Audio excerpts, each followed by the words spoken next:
నందమూరి బాలకృష్ణ గారి తనయుడు మోక్షజ్ఞ ఎంట్రీ కోసం అభిమానులు ఎప్పటినుంచో ఎదురు చూస్తున్నారు. మోక్షజ్ఞతో డెబ్యూ చేయించే బాధ్యత ప్రశాంత్ వర్మపై పడింది. ఆయన మోక్షజ్ఞ సినిమాకు సంబంధించిన కసరత్తులు ముమ్మరం చేశారు.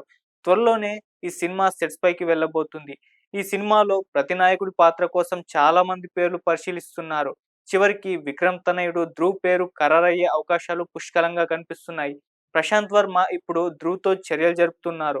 ధ్రువ్ కూడా ఈ సినిమాలో నటించడానికి అంగీకారం తెలిపినట్టు సమాచారం అందుతుంది.